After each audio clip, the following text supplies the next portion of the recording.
मित्रांनो, तर बघा आज आपण अशा पद्धतीचा परीक्षेला आलेला क्वेश्चन सॉल्व्ह करूया. पहा, PYQ आहे. क्वेश्चन 100वा आहे. त्याच्या आधीचे आपण बघितले. x² - 9x plus 20 upon ब्रॅकेटमध्ये x - 5 आणि complete bracket is equal to 0. तर काय करायचं आहे, तर आपल्याला एक्सची किंमत काढायची आहे. तर आता आपल्याला हे कसं सॉल्व्ह करायचं, देअरफोर हे आहे असं लिहून घ्यायचं. आता ह्याचं वर्गमूळ घ्यायचं, इथं मधल्या संख्येचं चिन्ह आहे असं 20ची अशी फोड करायची की ती त्याची बेरीज वजा 9 आली पाहिजे. तर 4 पंचे 20, बेरीज काय आली पाहिजे वजा 9. ह्याची जर बेरीज केली -4 अधिक -5 असेल तर ती काय होतं, वजा 9 होतं. मग काय होणार आहे ह्याचा आपल्याला एका कंसामध्ये x - 4 हे कंसात जाणार आणि x - 5 अशा फोडी येणार आहे त्या भागिले x - 5 आहे असा आहे. ब्रॅकेट हा कंप्लीट इज इक्वल टू 0 आहे असं. x - 5 ला x - 5 गेलं आणि x - 4 is equal to 0. x is equal to हे -4 आहे, इकडं आलं +4. त्यामुळं ह्याचं आन्सर येणार आहे पर्याय नंबर 1. आता 100 झाला. 101वा प्रश्न काय आहे पहा. फक्त काही 500 रुपये किमतीच्या व काही 2000 रुपये किमतीच्या नोटा असलेल्या पिशवीत 30,500 रुपये आहेत. तर त्या पिशवीत खालील पर्यायापैकी 500 रुपये किमतीच्या किती नोटा असू शकतील.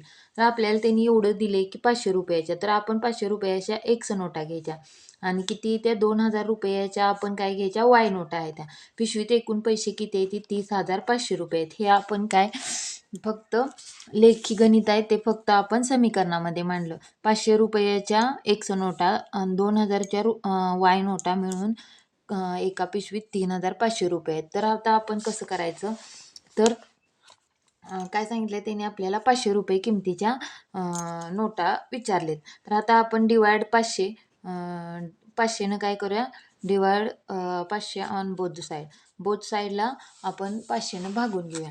तर 500नं भागल्यानंतर काय होणार आहे पहा, 500 x प्लस 2000 y अपॉन 500 आणि इज इक्वल टू हे 500 आहे आणि 3,500 भागिले 500.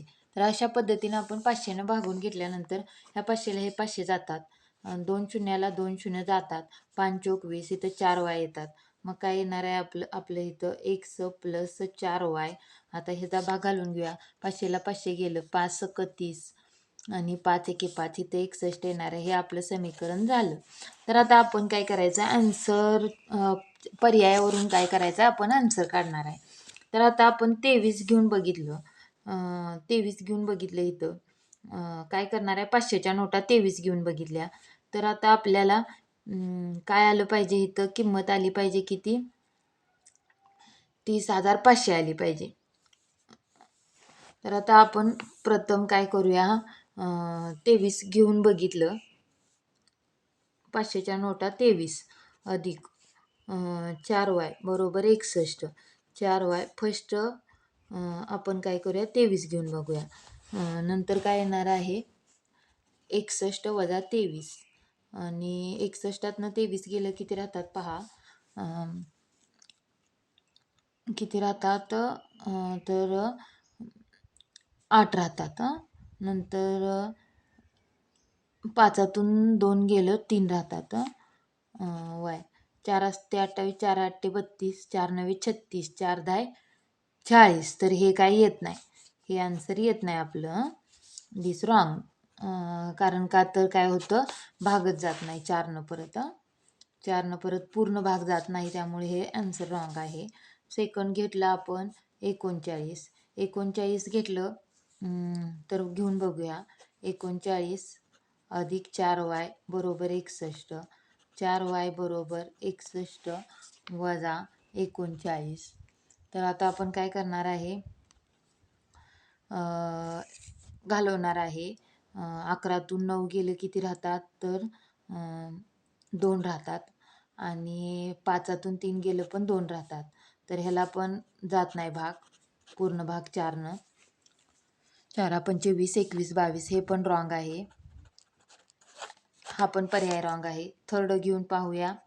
थर्डला काय आहे, तर 43 आहे. 43 घेऊन पाहूया. 43 4y बरोबर 61. 4y बरोबर 61 वजा 43 काय होतं बघा, 11तून 3 गेलं, 11तून 3 गेलं किती राहतात पहा, 8 राहतात. आणि नंतर 5तून 4 गेलं 1 राहतात. त्यामुळे ह्याला पण काय होत नाही, 4 भाग जात नाही पूर्ण भाग, हे पण रॉंग येणार. म्हणजे आपलं उत्तर काय असणार आहे, 4 नंबरचा आपला ॲन्सर असणार आहे. 4 नंबरला पर्याय काय आहे, 49. तर आपण ते घालून बघूया. 49 अधिक 4y बरोबर 61. 4y बरोबर 61 वजा 49. तर काय होणार आहे पहा, 4y बरोबर 61मधनं 49 गेलं बघा, किती राहतात, तर 11तून 9 गेलं, 9, 10, 11, 2 राहतात.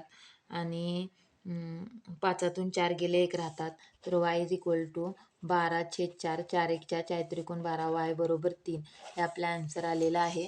आणि जर आपण ह्या समीकरणामध्ये जरी 49 घालून बघितलं, 500च्या नोटा 49 आहे, तर वायची किंमत काय येणार आहे आपली, 3 येणार आहे. वायची किंमत 3 येणार आहे. किंवा काय करायचं आपण, एक्स आणि वायच्या किमती जरी इथं घातल्या, एक्सची किंमत 49, वायची किंमत आता इथं आपण काढूनच घेतलेली आहे, 3 घातली, तर उत्तर आपलं काय येणार आहे, 30,500 रुपये त्या पिशवीमध्ये आहेत, ते उत्तर येणार आहे. तर अशा पद्धतीनं आपण हा क्वेश्चन कव्हर केला 101वा. आता 102वा तर एकदम सोपा प्रश्न आहे. काय आहे, एका कोनाचा पूरक कोन आणि कोटिकोन यांच्या मापांची बेरीज 200 डिग्री आहे, तर त्या कोनाचे माप किती. तर आता पहा, आपल्याला पूरक कोन म्हणजे कितीचा असतो, तो 180 अंशाचा असतो आणि कोटिकोन 90 अंशाचा असतो. एका कोनाचा पूरक कोन 180 अंश आणि कोटिकोन 90 अंश. तर आपण हे समीकरणाच्या भाषेत जर मांडलं, तर पूरक कोन म्हणजे तो कोन काय होणार आहे, 180 वजा 100 होणार आहे, म्हणजे तो कोन. आणि कोटिकोन काय होणार आहे, 90 वजा 100 होणार आहे. यांची बेरीज 200 आहे. तर आता आपण प्रत्यक्ष मांडून पाहू पहा. 102वा प्रश्न आहे पहा. काय सांगितले, पूरक एका कोनाचा काय आहे, पूरक कोन. तर पूरक कोन काय होणार आहे, तो पूरक कोन 180 वजा 100 निघणार आहे तो कोन. आणि कोटिकोन म्हणजे तो कोन काय होणार आहे, कोटिकोन म्हणजे 90 वजा 100 डिग्री, डिग्री आहे असा आहे, कारण तो कोन आहे. नंतर ह्यांची बेरीज काय सांगितली आहे त्यांनी, 200 आहे असं सांगितलं, तर त्या कोणाचं माप. तर ह्यांची जी बेरीज आहे ती 200 आहे. तर 180 वजा 100 हा एकूण झाला, 90 वजा 100 हा एकूण आहे, ह्यांची बेरीज 200 आहे. तर आपण हे सॉल्व जर केलं तर काय होणार आहे, तर